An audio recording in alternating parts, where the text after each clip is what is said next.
اندلس کے جنوبی حصے البشارات کے کوہستانی سلسلے شلیر کی ایک چوٹی پر ڈھلتی ہی عمر کا ایک شخص اپنے ہاتھ میں چھڑی لیے ایک بڑی سی چٹان پر بیٹھا ہوا تھا۔ وہ شاید چرواہا تھا، اس لیے کہ کوہستانی سلسلے کی اس چوٹی کے نیچے بھیڑ بکریوں کی صورت میں اس کا ایک خاصا بڑا ریوڑ چر رہا تھا۔ اس بوڑھے کی نگاہیں بار بار کوہستانی سلسلے شلیر کے چھوٹے سے دریائے فردیش کے کنارے راہبوں کے لیے بنی ہوئی خانقاہوں کی طرف اٹھ جاتی تھیں۔ پھر وہ بڑے مایوسانہ سے انداز میں ادھر ادھر دیکھنے لگتا تھا۔ شاید اسے بڑی بے چینی سے کسی کا انتظار تھا۔ البشارات عربی کا لفظ ہے جس کے معنی ایسی زمین کے ہیں جہاں گھاس کثرت سے پیدا ہوتی ہے۔ غرناطہ شہر کے جنوب میں ساحل سمندر تک جس قدر گھاٹیاں شمال سے جنوب تک ساحل تک چلی گئی ہیں، اندلس میں اس سے زیادہ کوئی خوش منظر علاقہ نہ تھا۔ اس میں ہر قسم کی میوہ جات، خاص کر انگور، نارنج، لیموں، انجیر بہت عمدہ اور کثرت سے ہوا کرتے تھے۔ یہاں کے مسلمان باشندے بڑے جنگجو اور دلیر تھے۔ کسی سے دب کر رہنا ان کے لیے ناممکن تھا۔ یہ وہ دور تھا جب مسلمانوں کی آخری سلطنت غرناطہ کا خاتمہ ہو چکا تھا اور آخری مسلمان حکمران عبداللہ اندلس سے نکل کر افریقہ جا چکا تھا۔ اسپین کے نصرانی حکمران مسلمانوں پر ظلم اور جبر کرتے ہوئے انہیں زبردستی نصرانی بنانے کی کوشش کر رہے تھے۔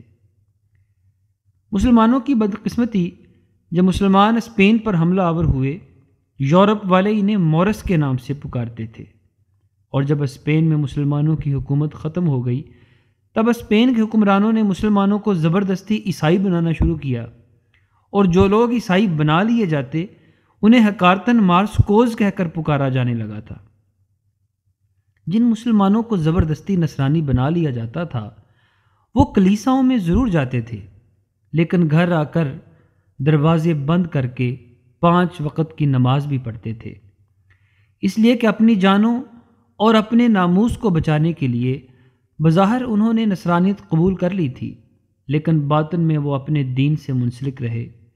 گو نصرانیوں اور ان کے حکمرانوں کو مطمئن کرنے کے لیے وہ کلیساؤں میں شادی کرتے تھے، لیکن گھر جا کر بڑی رازداری کے ساتھ اسلامی رسومات کے مطابق اپنے نکاح کا بھی اہتمام کر لیتے تھے۔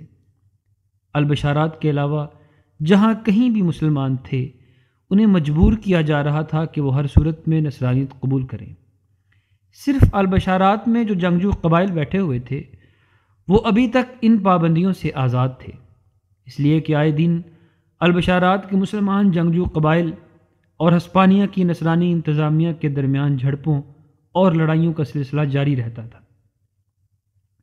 یہ وہ بدترین دور تھا کہ ہسپانیہ کے نصرانیوں نے مسلمانوں کو ہسپانیہ کی حکومت سے بالکل محروم کر دیا تھا، اور اب ہسپانیہ کے حکمرانوں کے حوصلے اور ولولے اس قدر بڑھ گئے تھے کہ سمندر کی پٹی کو عبور کرنے کے بعد انہوں نے شمالی افریقہ کے کافی بڑے مسلمان علاقے پر بھی قبضہ کر کے وہاں خاصا بڑا لشکر رکھ دیا تھا، جو نہ صرف اس علاقے کی حفاظت کرتا تھا بلکہ اس علاقے میں راہبوں کی خانقاہیں اور کلیسا تعمیر کرنے کے بعد وہاں بھی نصرانیت کی تبلیغ کا کام شروع کر دیا گیا تھا۔ جہاں تک ہسپانیوں کے مسلمانوں کا تعلق تھا وہ اب اپنے ماضی کی عظمتوں اور اپنے اسلاف کے وقار سے کٹ چکے تھے۔ اپنے حال سے وہ قطعی طور پر غیر مطمئن اور اپنے مستقبل میں تاریکی کے سوا کچھ محسوس نہ کرتے تھے۔ البشارات میں جو قبائل اپنی آزادی بحال رکھے ہوئے تھے ان کے 2 بڑے گروہ تھے۔ پہلا گروہ عدنانی کہلاتا تھا۔ ان میں عربوں کے قبیلے بنو ہاشم، بنو امیہ، بنو مخزوم، بنی فہر، بنی کنانہ، بنی حذیل، بنی تمیم، بنی ثقیف اور بنی ربیعہ شامل تھے۔ دوسرا گروہ جو زیادہ طاقتور تھا، ان میں بنی ازدینی، خزراج، بنی اوس، بنی ہمدان، بنی تیپتی مراد، بنی مرہ، بنی خولان، بنی لہم، بنی جدام، بنی کندہ، بنی حمیر، بنی کفا، بنی حوازن اور بنی کلب وغیرہ شامل تھے۔ کہتانیوں میں زیادہ تعداد بنی اوس و خزراج کی تھی جو انصار کہلاتے تھے، جنہوں نے مدینہ منورہ میں حضور صلی اللہ علیہ وسلم کی مدد کی تھی۔ یہ لوگ کثرت سے اپنے وطن کو خیرباد کہہ کر اندلس میں آباد ہو گئے تھے، خاص مدینہ میں تقریباً ان کا کوئی آدمی نہ رہا تھا۔ ان دنوں قحطان قبیلے کے سردار کا نام کعب بن عامر اور عدنانی قبائل کے سردار کا نام سعد بن سلامہ تھا۔ قحطانی سردار کعب بن عامر کا ایک بیٹا مغیرہ بن کعب، 2 بیٹیاں نابیل اور معاذ تھیں، جبکہ عدنانی قبائل کے سردار سعد بن سلامہ کی صرف ایک ہی بیٹی تھی، نام جس کا نبیرہ تھا۔ بہرحال یہ جنگجو قبائل اکثر و بیشتر ہسپانوی حکومت سے اپنی آزادی برقرار رکھنے کے لیے برسر پیکار رہتے تھے۔ اندلس میں یہ مسلمانوں کے لیے انتہا درجہ کا برا اور بدترین دور تھا۔ جبل شلیر کی چوٹی کے اوپر جو چرواہا بیٹھا ہوا تھا اور جو نیچے بار بار دریائے فردیش کے کنارے نصرانی راہبوں کی خانقاہوں کی طرف دیکھ لیتا تھا، کچھ دیر ایسی ہی کیفیت میں پتھر پر بیٹھا رہا، اپنی پریشانی اور الجھن کا اظہار کرنے کے لیے کبھی کبھی وہ بڑے زور سے اپنے ہاتھ میں پکڑی ہوئی چھڑی زمین پر مارتے ہوئے غصے اور خفگی کا اظہار کرتا تھا۔ پھر اسے نہ جانے کیا سوجی، اٹھ کھڑا ہوا۔ کچھ دیر وہ انتہائی مغموم انداز میں چوٹی سے نیچے بہتے دریائے فردیش کی طرف دیکھتا رہا۔ اس کے بعد وہ انتہائی دکھ اور کرب میں اپنے جذبات کا اظہار کرتے ہوئے زمزمہ سرا ہوا تھا۔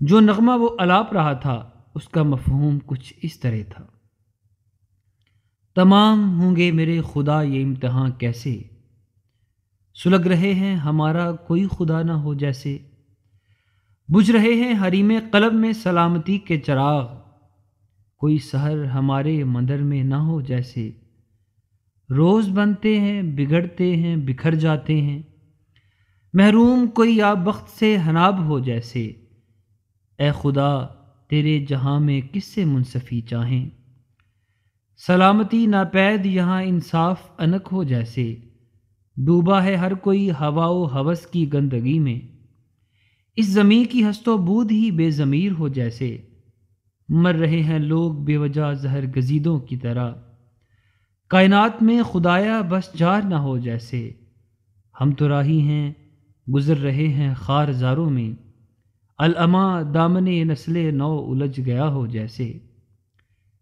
یہاں تک گانے کے بعد اس چرواہے کی ماہویت جاتی رہی، اس لیے کہ اس کی پشت کی جانب سے 2 انتہائی نوعمر اور نوخیز لڑکیاں گھوڑوں کو دوڑاتی ہوئی آئی تھیں۔ ایک سیاہ فام حبشی بھی گھوڑے پر سوار ان کی نگرانی کر رہا تھا، شاید وہ ان کا کوئی غلام تھا۔ کوہستانی سلسلے کے اوپر آ کر دونوں لڑکیوں نے اپنے گھوڑوں کو روک دیا، نیچے اتریں۔ ان کی طرف دیکھتے ہوئے سیاہ فام حبشی بھی اپنے گھوڑے سے اتر گیا اور تینوں گھوڑوں کی باگیں پکڑ کر کھڑا ہو گیا تھا۔ دونوں لڑکیاں انتہا درجہ کی خوبصورت اور پرجمال تھیں، دونوں شکل و شباہت میں ایک دوسرے سے کافی ملتی تھیں، لیکن چھوٹی لڑکی حسن و جاذبیت میں زیادہ اہمیت رکھتی تھی۔ چھوٹی لڑکی چرواہے کے قریب گئی اور بڑے احترام اسے کہنے لگی: منظر بن زبیر، میں دیکھتی ہوں کہ آپ خلاف معمول نیچے درائے فردیش کے کنارے راہبوں کی خانقاہوں کی طرف بڑی بے چینی سے دیکھ رہے تھے۔ میں نے آپ کی اس حالت کا اندازہ بلندی کی طرف آتے ہوئے کر لیا تھا، کیا کوئی خاص بات ہے؟ کیا ان نصرانی راہبوں کی خانقاہوں میں کوئی ہلچل مچنے والی ہے؟ کوئی انقلاب رونما ہونے والا ہے، یا آپ کو وہاں سے کوئی بہتری کی امید اور بھلائی کی تمنا ہے؟ اس لڑکی کے استفسار پر منظر بن زبیر بدک سا گیا تھا۔ اس نے سر کو جھٹک دیا جیسے وہ کچھ چھپانے کی کوشش کرنے لگا ہو، پھر وہ بات کا رخ بدلتے ہوئے کہہ رہا تھا: معاذ میری بیٹی، میرا یوں دکھ اور افسوس بھرے انداز میں راہبوں کی خانقاہوں کی طرف دیکھنا کسی علت کے بغیر نہیں ہے۔ میری بیٹی، میرے تجسس کی جبلت مجھے اکثر و بیشتر اپنی قوم کے ماضی کی طرف گھسیٹ کر لے جاتی ہے، اور میں ان عوامل کا کھوج لگانے کی طرف مائل ہو جاتا ہوں جو ہماری تباہی اور بربادی کا باعث بنے، اور جنہوں نے اسپین کے اندر مسلمانوں کی 800 سالہ حکومت کا خاتمہ کر دیا۔ لڑکی جس کا نام معاذ پکارا گیا تھا، منظر بن زبیر کے ان الفاظ پر اداس اور افسردہ ہو گئی۔ اس کی بڑی بہن کی کیفیت بھی اس سے مختلف نہ تھی، اور ان کے قریب جو ڈھلی ہوئی عمر کا حبشی جو تینوں گھوڑوں کی باگیں پکڑے کھڑا تھا، وہ ان سے بڑھ کر افسردہ ہو گیا تھا۔ پھر معاذ نام کی اس لڑکی نے پھر منظر بن زبیر کو مخاطب کیا، آپ کے خیال میں اسپین میں ہماری اس قدر مضبوط اور مستحکم سلطنت کیسے ختم ہو گئی؟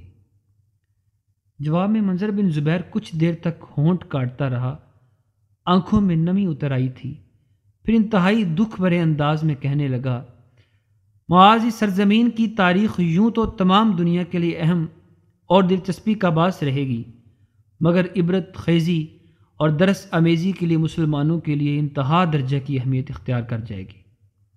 یہ اپنوں کے دھوکے اور فریب کی داستان غم ہے۔ ان کے قریب سے آنے والی مسلمان نسلوں کو پتہ چلتا رہے گا کہ وہ مسلمان جو فاتح کی حیثیت سے اسپین میں داخل ہوتے تھے، اس وقت ان کے عقیدے کی احساس توحید پر تھی، ان کا شعار وحدت اور یکجہتی تھا۔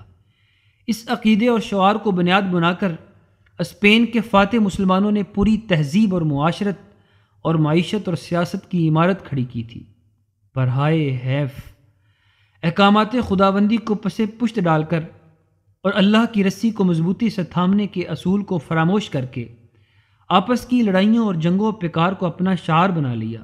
نتیجہ یہ ہوا کہ ایک دن مسلم قوم کو اسپین کے اندر اپنی سیادت اور قیادت دونوں سے ہاتھ دھونا پڑے، اور مسلمان اس سرزمین سے بچشمے گریاں نکلنے پر مجبور ہوئے۔ یہاں تک کہنے کے بعد منظر بن زبیر کا پھر پہلے سے زیادہ دکھ بھرے انداز میں یہ کہنا تھا، اللہ کے مقرر کردہ اصول سب کے لیے یکساں ہیں اور اس کی سنت میں کبھی تبدیلی نہیں ہوتی۔ جو لوگ آج اللہ کے فرما بردار و اطاعت شعار بندے ہیں، کل کو اگر وہی اس احکامات میں سروگردانی اختیار کر لیں تو ہرگز ذلت اور رسوائی سے نہیں بچ سکتے۔ اس لیے کہ اللہ نے ارشاد فرمایا ہے، اے ایمان والو، تم میں سے اگر کوئی اپنے دین سے پھرے تو اللہ ایسے لوگ لائے جنہیں وہ چاہے۔ دکھ اور کرب میں تھوڑی دیر تک منظر بن زبیر کی گردن جھکی رہی، آنکھیں نمناک ہو گئی تھیں۔ پھر وہ ان دونوں لڑکیوں کی طرف دیکھتے ہوئے بڑے اندوناک انداز میں کہہ رہا تھا، کاش کوئی طارق بن زیاد اٹھتا اور ان سرزمینوں میں حدیث غم انسان کے اندر بکھرے اور دھندلے سایوں میں لپٹے لاوارسی کے درد میں طوفانوں کے کسمسات سمندر کی طرح ظہور کر کے مقام آدم سے گری قوم کو اوج عطا کرتا۔ کاش کوئی عبد الرحمن الداخل تکبیر بلند کرتا ہوا اس سرزمین میں داخل ہوتا اور تلاش منزل میں بے قرار شام غریباں کی پگھلتی پرچھائیوں اور نفرت بری زندگی کی عبارت کو زیست کے کہکشاں بنتی ستاروں کی روشنی عطا کر دیتا۔ کاش کو یوسف بن تاشفین اندلس میں مسلم قوم کے لیے امن و آشتی کے گھروں، چاہتوں کے گہواروں، رحمتوں کے مسکنوں، برکتوں کی بستیوں کے در کھولنے کے لیے آن وارد ہوتا۔ کاش تازہ خیالوں کا نمائندہ بن کر کوئی عبد المومن مراکش سے اٹھتا اور اندلس میں مسلمانوں کو نفرت گزیدہ بارود کی بو، شولوں کی زندانوں اور وقت کی کالی قتل گاہوں سے نجات دلاتا۔